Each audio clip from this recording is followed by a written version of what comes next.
Hello everyone, I'm Aman Alun and I have secured AIR 295 this year.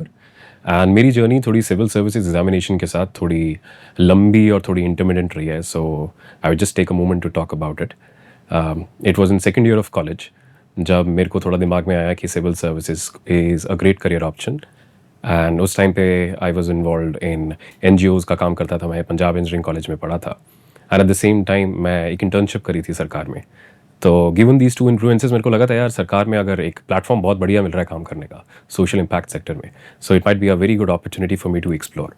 But as a say कि बहुत important decisions ना बहुत जल्दी लिए नहीं जाते हैं. तो कोर्टशिप पीरियड और डेटिंग पीरियड पहले होता है. तो my dating period with the examination एक तरह से started here with Raj Malhotra as IAS.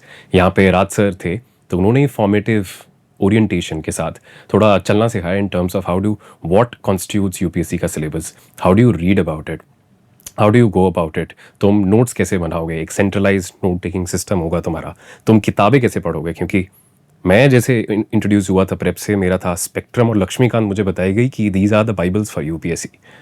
अब मैं यहाँ क्लास में आया हूँ और मैंने वो किताबें देखी और मुझे लगा कि ये किताबें तो मैं पढ़ ही नहीं पाऊँगा क्योंकि इट्स ऑल फैक्ट्स. मतलब कुछ स्टोरी नहीं है, कुछ कॉन्टेक्स्ट नहीं है. सिर्फ फैक्ट्स की कंपाइलेशन लग रही थी मुझे. And someone who is coming from an engineering background, उसको तो एकदम से लगा यार ये मैं किस डोमेन में आ गया. तो राज सर ने वो बहुत ही मेरी हेल्प करी उसमें, क्योंकि मैं उनकी क्लासेस 2-3 बार लगाई इनफैक्ट, क्योंकि कॉलेज के साथ था, आगे पीछे करता था उस टाइम पे, पूरी क्लासेस एक साथ ख़त्म नहीं कर पाता था. एंड सर ने बिपिन चंद्रा की किताब साथ में करवाई. सर वॉज वेरी पुशी कि वो देख रहे थे मेरे आंसर्स क्लास में थोड़े इंप्रूव हो रहे हैं. And this was like way back 2018 के आसपास. तो सर ने बोला आंसर्स इंप्रूव हो रहे हैं तो ले भाई तू क्लास 2 पार्टीशन भी पढ़. एंड हमेशा अवेलेबल रहेंगे पर्सनलाइज इन टर्म्स ऑफ मैं आंसर्स लिख रहा हूँ तो सर विल बी अवेलेबल की फीडबैक देंगे उस पर. And I think this is what matters ultimately. कोई एक बाहर एक क्रेडिबल इंसान आप में अगर फेथ पोज करता है तो कई बार जो सेल्फ डाउट्स आते हैं तुम्हें इस जर्नी में, वो काफ़ी हद तक मुझे लगता है मिटिगेट हो जाते हैं.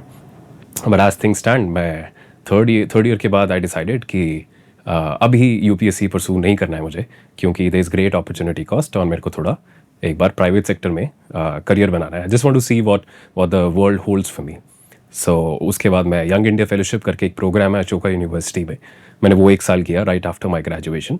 एंड उसके बाद मैं 2 साल के लिए डेलॉयट कंसल्टिंग में as management consultant in supply chain team वो काम करने लग गया 2 साल के लिए. बट एज जैसे कि कोई अगर कॉलिंग है तो कहीं ना कहीं वो तुम्हें वापस बुलाएगा. And I am glad it happened. वापस 2 साल का जो गैप हुआ मेरा वहाँ काम करते हुए, फिर इट डॉन्ड अपॉन मी कि प्रिपरेशन करनी चाहिए. एंड इट जस्ट हैपन क्योंकि वो जो इनिशियल स्किल सेट था, इनिशियल ओरिएंटेशन थी कि सब्जेक्ट्स को कैसे अप्रोच करना है, पढ़ना कैसे है, किताबें कैसे पढ़नी है, आंसर्स कैसे लिखने हैं, वो बहुत एक फॉर्मेटिव लेवल पे मेरा ऑलरेडी बेस बन चुका था. So by the time I started 2023 में, उसके बाद मैंने I put my papers down और मैं तैयारी करनी शुरू करी. तो वो सारे स्किल सेट जो कहीं ना कहीं मेरे अंदर डोमिनेंट थे, due credits to Raj sir and his team, वो कहीं ना कहीं मेरे को हेल्प किए when I started my prep again. And in fact फिर it's my second full time year. अभी 2024 में मैंने मेंस दिया, क्वालिफाई नहीं हुआ, I didn't get the interview call, and 2025 में I'm here. तो fortunately I see my name in the list, but I'm hopeful कि the story doesn't end here, and इस स्टोरी का एक क्लोजर मिल जाएगा. और I think that is something waiting to happen. Let's see.